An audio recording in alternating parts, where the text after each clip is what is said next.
سفارش کے سلسلے میں سوال ہے کہ جو ایصال ثواب کا سلسلہ ہے والدین مرحومین کے سلسلے میں خصوصاً اس کی کیا صورت ہے، کیا طریقے ممکن ہیں اور شرعی طور پر کس حد تک ثابت ہے۔ دیکھیے ایصال ثواب کے ضمن میں دو رائے ہیں ہمارے ہاں۔ اکثریت جو بھی ہمارے ہاں سنی علماء ہیں، دیوبندی بھی بریلوی بھی، وہ اس کے قائل ہیں کہ ایصال ثواب ہوتا ہے مالی عبادت کا بھی اور بدنی عبادت کا بھی۔ بدنی عبادت یہ کہ آپ نے نفل پڑھے اور کہا کہ اللہ ان نوافی کا ثواب میرے والد مرحوم کو، والدہ مرحومہ کو یا کسی اور کو پہنچا دے، یہ ان کا موقف ہے اور وہ مانتے ہیں۔ خیرات کریں اور خیرات کا کہیں، کسی کی بیوہ کی مدد کریں اور کہیں کہ اس کا ثواب اللہ تعالیٰ ان کو پہنچا دے۔ ایک موقف یہ ہے، وہ زیادہ تر ہمارے ہاں جو اہل حدیث حضرات ہیں ان کا موقف، تو میں اگرچہ اس معنی میں کہ میں اہل حدیث مسلک سے متعلق نہیں ہوں، لیکن یہ اس معاملے میں میری رائے وہی ہے، وہ یہ ہے کہ بدنی عبادت کا ایصال نہیں ہے، مالی عبادت کا۔ مالی عبادت آپ نے خیرات کی ہے، صدقہ دیا ہے، کسی غریب کی مدد کی ہے، مسکین کی مدد کی ہے، بیوہ کی مدد کی ہے، یتیم کی مدد کی ہے، کسی مقروض کی مدد کی ہے، مال خرچ ہوا ہو تو اس کی جگہ پر جو ہے آپ اپنا ایصال ثواب کا کر سکتے ہیں، بدنی عبادت کریں، واللہ عالم۔ اب اس پہ یہ کہ آپ جس پر چاہیں عمل کر لیں، لیکن یہ جو ہم کرتے ہیں اس کے لیے محفلیں منعقد کرنا اور قرآن خوانیاں ہو، یہ سب بدعات ہے۔ جو بھی ہوگا انفرادی طور پر ہوگا، اجتماعی کسی شے کا ثبوت موجود نہیں۔ اس کے لیے جمع ہونا ہے اور پھر کھانا پینا بھی ہے اور ایک تقریب بن گئی ہے اور وہ ایصال ثواب کے لیے ہے، یہ ساری چیزیں، اور بچوں کو بلایا جا رہا ہے، قرآن پڑھوا رہے ہیں، انہیں پیسے دے رہے ہیں، اور وہ قرآن بھی کیا پڑھتے ہیں، وہ دو ورق جو ہے الٹتے ہیں، وہ پیسے پڑھنے لینے کے لیے تو آئے ہوتے ہیں بیچارے، نہ انہیں سمجھ، یا یہ کہ اچھا بھائی تم ادھر بیٹھ جاؤ، یہ صفحہ تم پڑھ دو، یہ صفحہ میں پڑھ دوں۔ کیا حماقتیں ہیں، ایسے مذاق میں تو سمجھتا ہوں دین کا اور قرآن کے ساتھ تمسخر ہے جو ہوتا ہے، یہ سب بدعات ہے۔ البتہ ذاتی سطح پر آپ نے قرآن پڑھا، اب صبح کے وقت تلاوت کی، اس کا ثواب کسی کو پہنچا دیا، تو جو پہلا مسلک ہے اس کی روح سے جائز ہے۔ میرے نزدیک قرآن پڑھنے سے، نماز سے، نفل سے، اس سے نہیں۔ البتہ مالی جو بھی خیرات ہے، صدقات ہیں، تو اس کا ایصال ثواب ہو سکتا ہے۔ اولاد اگر نیک ہے تو وہ خود صدقہ جاریہ بن جاتے ہیں والدین کے لیے، بشرطے کہ والدین نے ان کی تربیت کی کوشش کی ہو۔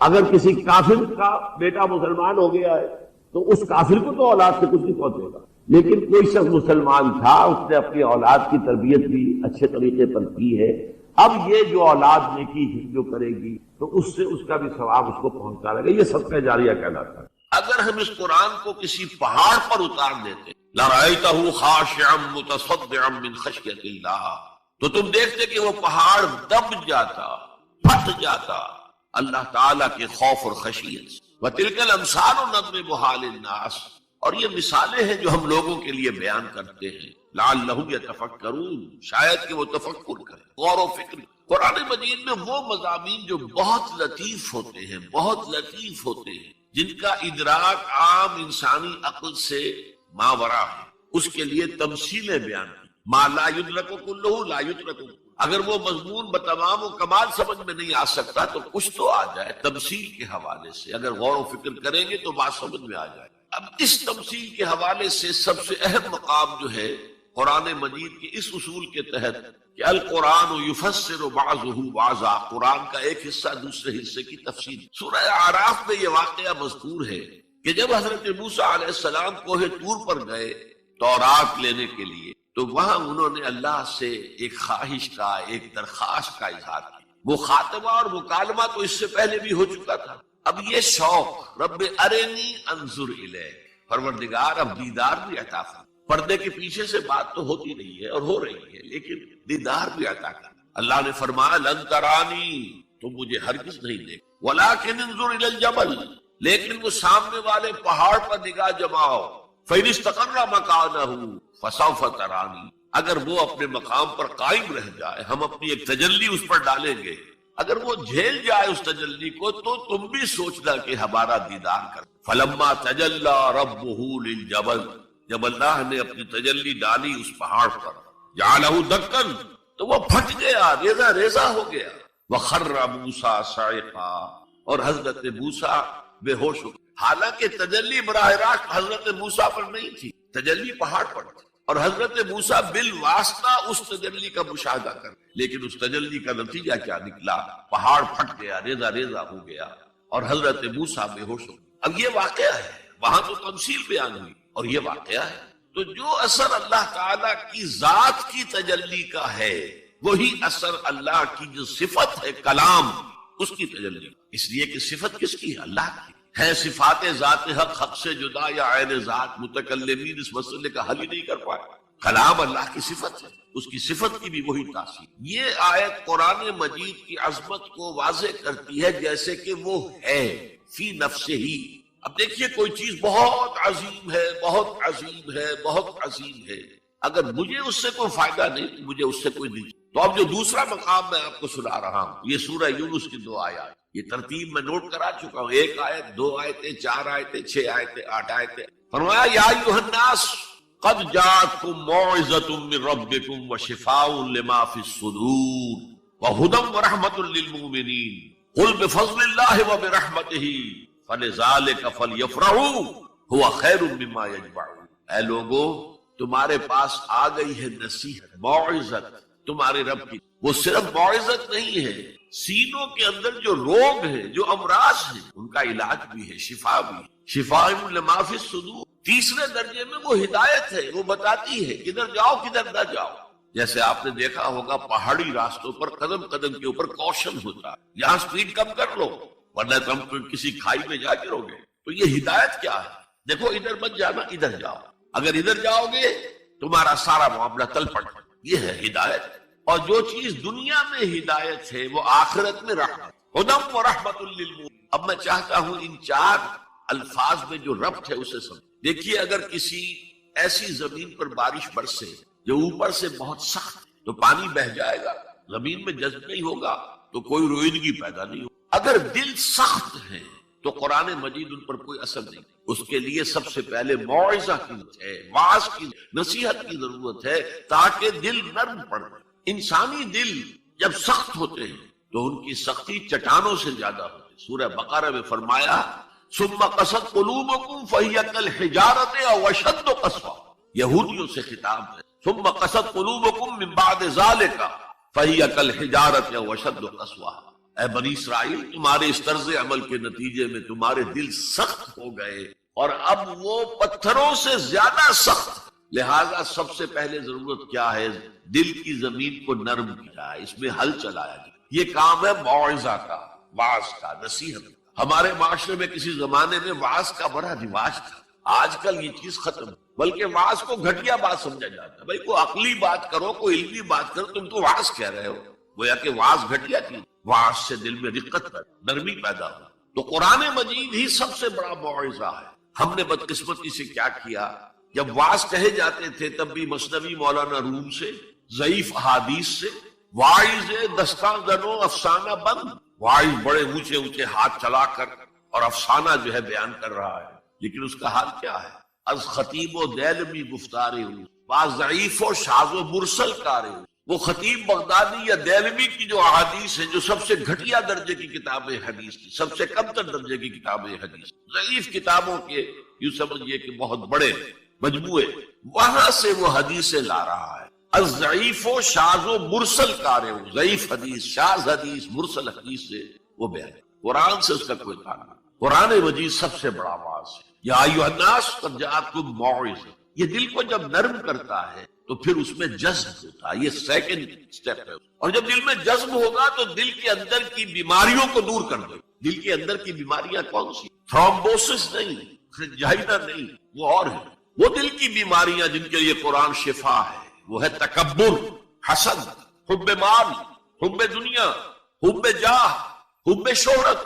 یہ ہیں وہ چیزیں کہ جو اصل ہیں، جو دل کے امراض ہیں، ان سب کو جڑ سے نکال کر پھینک دے گا قرآن ہے۔ یا ایھا الناس قد جاءتکم موعظۃ من ربکم وشفاء لما فی الصدور وہدی، اور وہ ہدایت ہے، انفرادی زندگی کے لیے بھی ہدایت ہے، اجتماعی زندگی کے لیے بھی ہدایت ہے۔ کبھی اگر سورہ فاتحہ پر آپ غور کریں جو ہماری نماز کا جزو لازم ہے، تو ہم پہلے کہتے ہیں الحمدللہ رب العالمین الرحمن الرحیم مالک یوم الدین ایاک نعبد و ایاک نستعین۔ یہ ہدایت تو ہمیں پہلے ہی ملی ہوئی ہے۔ پھر جو ہم کہتے ہیں اہدنا الصراط المستقیم، اللہ کو ہم نے پہچان لیا، اسے رب العالمین مان لیا، اسے رحمان مان لیا، اسے رحیم مان لیا، اسے روز جزا کا حاکم مطلق مان لیا، تو اب کون سی ہدایت نہیں؟ ہدایت تو آ گئی۔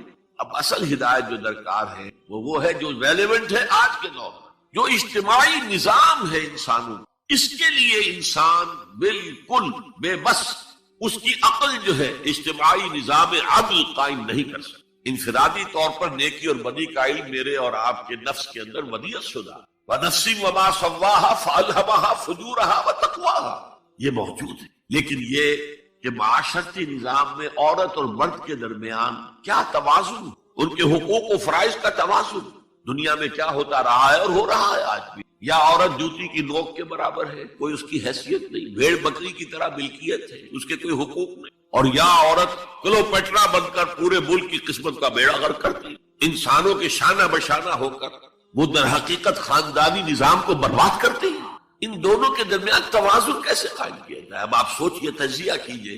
اگر مرد سوچے گا، نظام بنائے گا، تو وہ اپنے احساسات سے تو واقف ہے، عورت کے احساسات و جذبات سے تو واقف نہیں ہے۔ عورت نظام بنائے گی تو وہ اپنے احساس و جذبات سے واقف ہے، وہ مرد کے احساسات و جذبات سے واقف نہیں ہے۔ یہ عادلانہ نظام وہی ہستی دے سکتی ہے جس نے مرد کو بھی پیدا کیا، عورت کو بھی پیدا کیا۔ ایک امپلائر امپلائی ریلیشن شپ ہے، کارخانے دار ہے، وہ لوگوں کو رکھتا ہے مزدور۔ اب جو بھی پروڈکشن ہو رہی ہے، جو نفع ہو رہا ہے، اس میں کتنا حصہ مزدور کا ہونا چاہیے، کتنا سرمایہ دار کا ہونا چاہیے، کون طے کرے گا؟ یا سرمایہ دارانہ نظام بن جائے گا اور مزدور کمر توڑنے والی محنت کرنے کے باوجود زندگی کے بنیادی جو تقاضے ہیں ان کو بھی حاصل نہیں کر سکتے۔ میں نے آپ کے ممبئی شہر میں جو اس وقت دیکھا ہے، یہ جو چھوٹے چھوٹے خانے بنے ہوئے کبوتروں کے سے جن میں انسان رہ رہے ہیں اور پوری زندگی ان میں گزارتے ہیں، یہ انسان جبکہ اونچے اونچے محل موجود، بڑی بڑی عمارتیں موجود، ایکڑوں پر پھیلی ہوئی کوٹھیاں موجود، یہ ہے ننگا کیپٹلسٹک نظام، ننگا اورین۔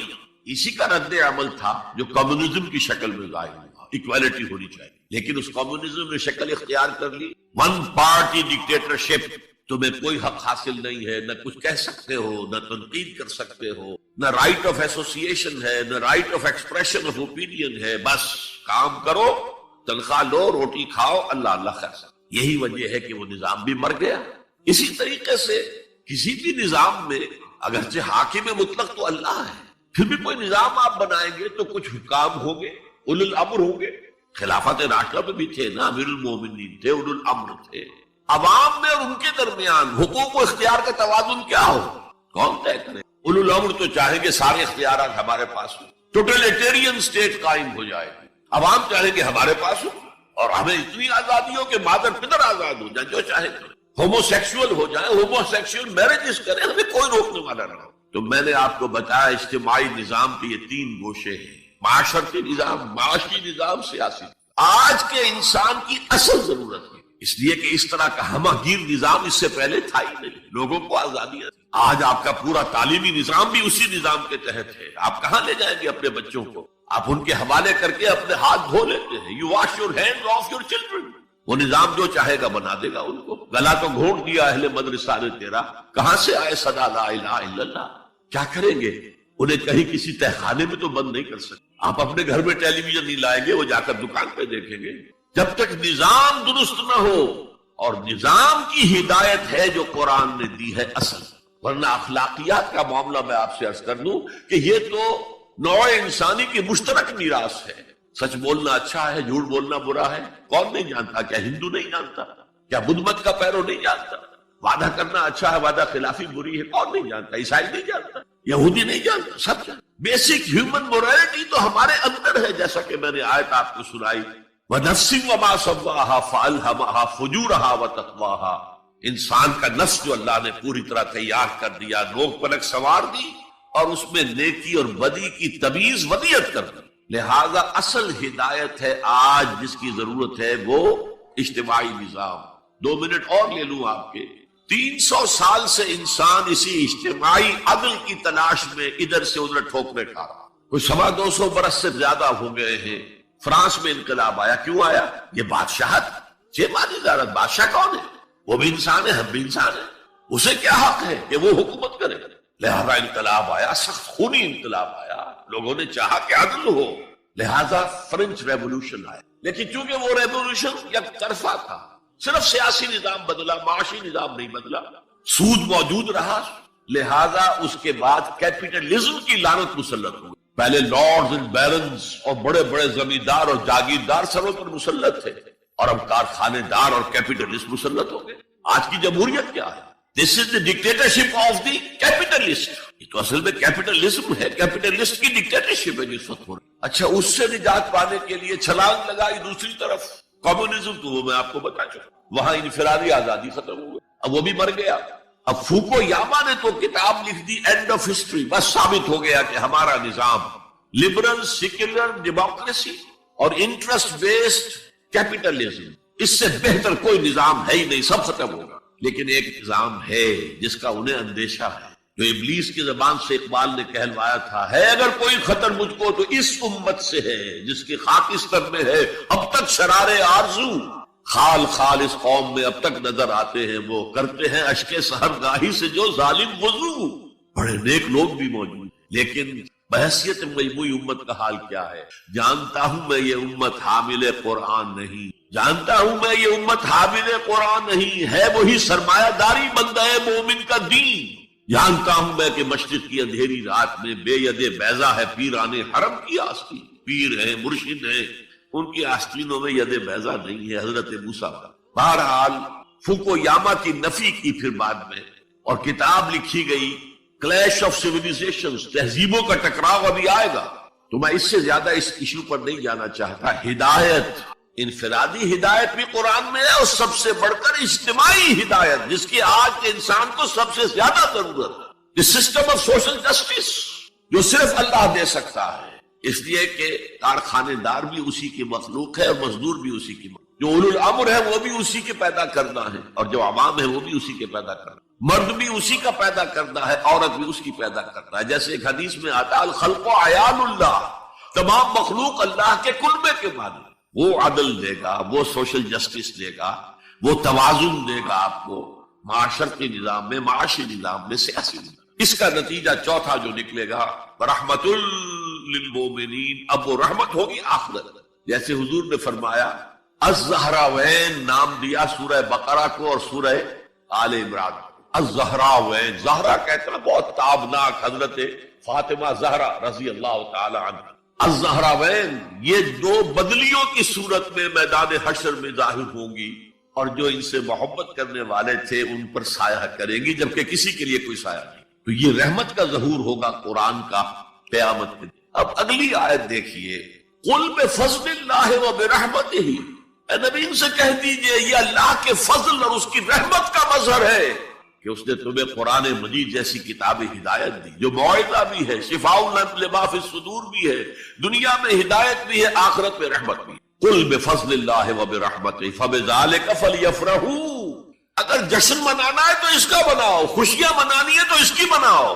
ہوا خیر مما یجمعون، یہ دولت ان تمام چیزوں سے زیادہ قیمتی ہے جو انسان جمع کرتا ہے، دولت جمع کرتا ہے، مال، اسباب، جائیداد، کاروبار، اور محل بناتا ہے، اس میں بڑا اعلیٰ فرنیچر رکھتا ہے، اس میں لا کر ڈیکوریشن پیسز کہاں کہاں سے پوری دنیا سے لا کر رکھتا ہے۔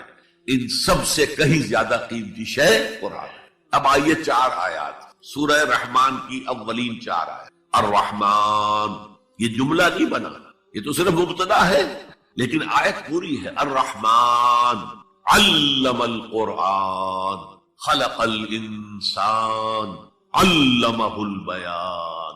یہ اصل میں جو 4 آیتیں، ان میں 4 چوٹی کی چیزوں کا بیان ہے، ٹاپ موسٹ چیزیں۔ اللہ کے ناموں میں سب سے پیارا نام رحمان ہے، اگرچہ قرآن میں کثرت سے آیا ہے اللہ۔ وہ کیوں؟ اہل عرب صرف اسی نام سے واقف تھے، اللہم اللہم دعائیں مانگا کرتے ہیں۔ اور آپ کو معلوم ہے سورہ فرقان میں تو اعتراض بھی انہوں نے کیا، یہ رحمان کا کون ہے؟ ہم تو جانتے نہیں ہیں، یہ کہاں سے لے آئے ہوئے محمد الرحمان صلی اللہ علیہ وسلم۔ لیکن آپ غور کریں تو سب سے پیارا نام رحمان ہے۔ دیکھیے رحمت سے یہ 2 نام بنائے گئے، الرحمن الرحیم۔ 113 مرتبہ تو تمام صورتوں کے سے پہلے یہ آیت موجود ہے، الرحمن الرحیم، بسم اللہ الرحمن الرحیم۔ سورہ فاتحہ میں الحمدللہ رب العالمین الرحمن الرحیم۔ ان میں فرق کیا ہے؟ یہ جو فعلان کا وزن ہے، اس پر جو عربی میں لفظ آتے ہیں، اس میں کسی صفت کی ہیجانی کیفیت، طوفانی کیفیت، ٹھاٹھے مارتا ہوا سمندر، پہاڑوں ایسی لہریں، اسی سے غضبان بنا ہے، انتہائی غضبناک، بہت غصہ، اسی سے جوعان بنا ہے، بھوک سے مر رہا ہوں میں، انا جوعان، اسی سے عطشان بنا ہے، میں پیاسا مر رہا ہوں۔ اللہ کا لفظ، اللہ کا نام رحمان ظاہر کر رہا اللہ کی رحمت ٹھاٹھے مارتے ہوئے سمندر کی طرح ہے، اور رحیم فعیل کے وزن پر ہے جس میں دوام ہوتا ہے، تسلسل۔ تو اللہ کی رحمت جہاں ٹھاٹھے مارتے ہوئے سمندر کی طرح ہے، ساتھ ہی وہ آہستگی کے ساتھ مسلسل بہنے والے دریا کے مانند بھی ہے، تسلسل۔ اب ان دونوں کا ریلیشن اگر میں آپ کو ایک مثال سے سمجھاؤں، اگر کہیں کسی بس کا ایکسیڈنٹ ہو جائے اور آپ دیکھیں کوئی عورت جو ہے مردہ ہو گئی ہے اور کوئی شیر خوار بچہ اس کی چھاتی سے چمٹا ہوا، اسے کیا پتا میری ماں مر گئی، اور کوئی آئیڈینٹیفیکیشن نہیں ہو رہی، کچھ پتا نہیں ہے یہ کون خاتون، کہاں سے آئی تھی، کچھ نہیں۔ آپ بتائیے اس وقت کون سا انسان ہوگا جس کے دل میں رحمت کا دریا جوش نہ مار جائے، اس بچے کی سرپرستی میں کر دوں، یہ انسان کی فطرت ہے۔ لیکن جب وہ گھر لے جائے گا تو ہو سکتا ہے کچھ دن کے بعد وہ محسوس کرے کہ میں نے خامخواہ کو یہ بوجھ اپنے اوپر لے لیا ہے، میرے تو اپنے بچے بہت تھے۔ گویا کہ جوش تو آیا، دوام اس میں نہیں ہے۔ اللہ کی رحمت ٹھاٹھے مارتے ہوئے سمندر کی طرح بھی ہے، اور اس میں دوام ہے، دریاؤں کا سا دوام، تسلسل سے بہنا۔ اور سب سے پیارا میں کیوں کہہ رہا ہوں یہ نام، ہمیں سب سے بڑی ضرورت رحمت کی۔ دیکھیے اللہ رازق ہے، اللہ رازق ہے، ہمیں رزق دیتا تاکہ ہم زندہ رہیں، اور اس نے ہمیں زندگی اس لیے دی ہے لِيَبْلُوَكُمْ أَيُّكُمْ أَحْسَنُ عَمَلًا، تاکہ تمہارا امتحان لے۔ تو رزق دینا اس کی ضرورت ہے، میری ضرورت نہیں ہے۔ مجھے زندہ رکھنا چاہتا ہے تاکہ وہ امتحان میں دوں تو وہ رزق دے گا مجھے۔ لیکن رحمت کون سی چیز؟ میں حدیث آپ کو سناتا ہوں۔ ایک دفعہ آپ نے فرمایا کوئی انسان محض اپنے عمل کی بنیاد پر جنت میں داخل نہیں ہو سکتا جب تک کہ رحمت خداوندی دستگیری نہ کرے۔ اسی صحابی رضی اللہ تعالی عنہ نے بڑی ہمت سے، جرأت سے، بلکہ ہم کہہ سکتے جسارت سے کام لیا کہ پوچھ لیا حضور کیا آپ بھی؟ فرمایا ہاں میں بھی، الا یتغمدنی ربی برحمتہ، میں بھی داخل نہیں ہو سکوں گا جنت میں جب تک کہ میرا رب مجھے ڈھانپ نہ لے اپنی رحمت۔ تو سب سے پیارا نام کون سا ہوا؟ الرحمن۔ اب آئیے اگلی آیت، علم القرآن، اس نے قرآن کی تعلیم۔ جو پچھلا مقام ہم نے دیکھا تھا قل بفضل اللہ وبرحمتہ فبذلک فلیفرحوا، اس اللہ تعالیٰ نے قرآن کا علم دیا، لیکن آپ سوچئے جو دوسرے علوم ہیں وہ کس نے دیے ہیں؟ یہ سارا سائنٹیفک نالج اور ٹیکنالوجی، یہ وہی تو علم آدم الاسماء کا ظہور ہے جو ہو رہا ہے۔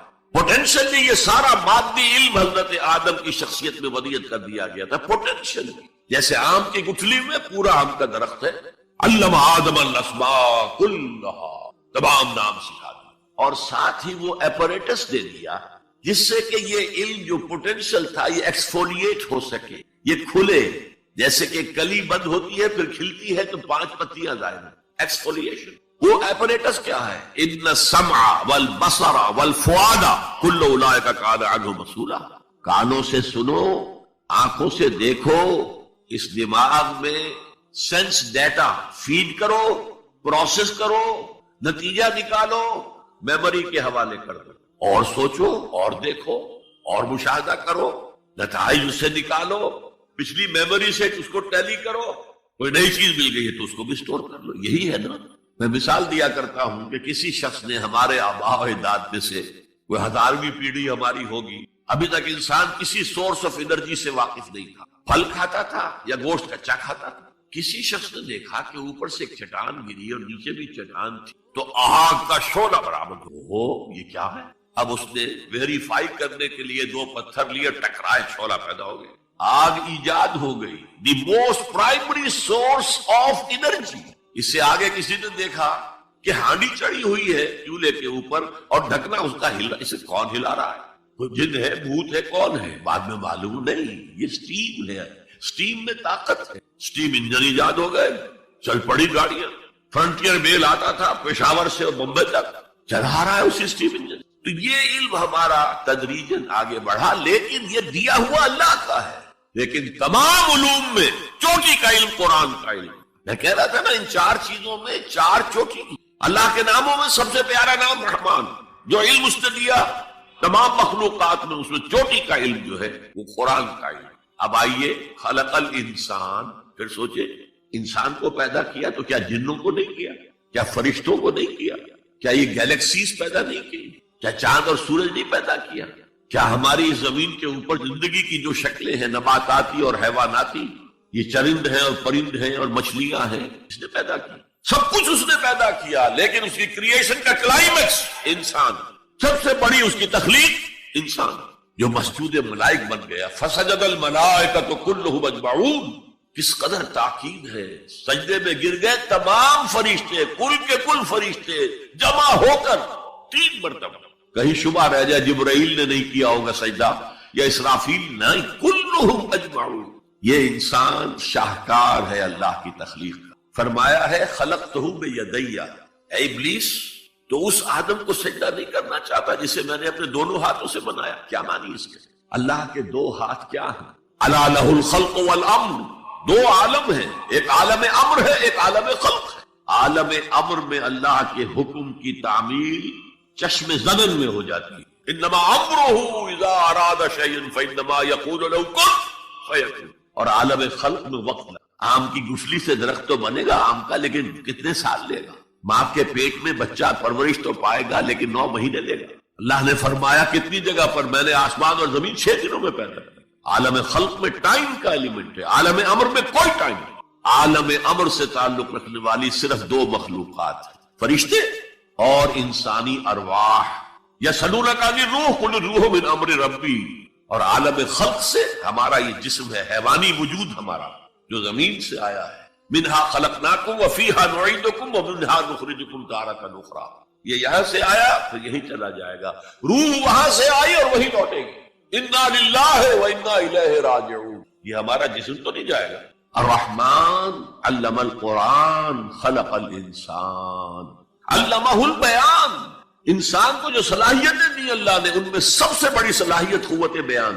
اس لیے انسان کو اہل منطق کہتے ہیں حیوان ناطق، بولنے والا حیوان، یہ اپنے آپ کو ایکسپریس کرنے کی صلاحیت۔ یہ تمام صلاحیتوں میں چوٹی کی صلاحیت ہے۔ دیکھیے ہمیں آنکھیں دی ہیں، حیوانوں کی بینائی ہم سے کہیں زیادہ ہے۔ ایسے حیوان بھی ہیں کہ جنہیں لائٹ کی ضرورت ہی نہیں، بغیر روشنی کے دیکھتے۔ یہ باز اور شاہین بڑی بلندی سے زمین پر پڑی ہوئی سوئی کو دیکھتے۔ سماعت ہمیں دی تو بہت سے حیوانات کو ہم سے بہت زیادہ سماعت دی۔ آپ گھوڑے پر سوار جا رہے ہیں، آپ نے کوئی آواز نہیں سنی، گھوڑے نے سن لی ہے، اس کی کنوتیاں کھڑی ہو گئی، اینٹینا کھڑے ہو گئے، سوار کو معلوم ہوا کوئی خطرہ ہے، اس نے تو کچھ نہیں سنا تھا۔ پھر کتنے حیوان ہیں جو سونگنے کی قوت ان میں کتنی زیادہ ہے، ہر شے کو سونگ کر پتہ کرتے ہیں یہ ہمارے کھانے کی ہے کہ نہیں۔ اصل صلاحیت جو انسان کی صلاحیت ہے وہ قوت بیان۔ آپ کو معلوم ہے بڑے بڑے وکیل ایک پیشی کے 5 لاکھ روپیہ لے رہے ہیں، کیوں؟ ان کے اندر بیان کی صلاحیت زیادہ ہے، جو مقدمے کو خوبصورتی سے پیش کر سکتے۔ ورنہ وہی قانون پڑھنے والے جو ہیں وہ کلا وہ جوتی پٹخار سے پھرتے ہیں، کوئی ان کو پوچھتا نہیں۔ اسی طرح آپ کو معلوم ہے دنیا میں بڑے بڑے جو ڈکٹیٹر بنے ہیں وہ قوت بیان کی بنیاد پر۔ ہٹلر کی فائری سپیچز اس نے کہاں سے کہاں اسے پہنچا دیا۔ لیکن اب ان چیزوں کو جوڑیے، الرحمن علم القرآن، یہ ایک جملہ بنا ہے، رحمان نے قرآن سکھایا، خلق الانسان، انسان کو پیدا کیا، علمہ البیان۔ یہ 3 ویلیوز ہیں جو 4 آیتوں میں آئی ہیں۔ آپ نے میتھمیٹکس میں یا ارتھمیٹکس میں پڑھا ہوگا ریشو پروپورشن کا قاعدہ، نسبت و تناسب۔ 3 ویلیوز دے دی گئی، یہ 4تھی تلاش کرو۔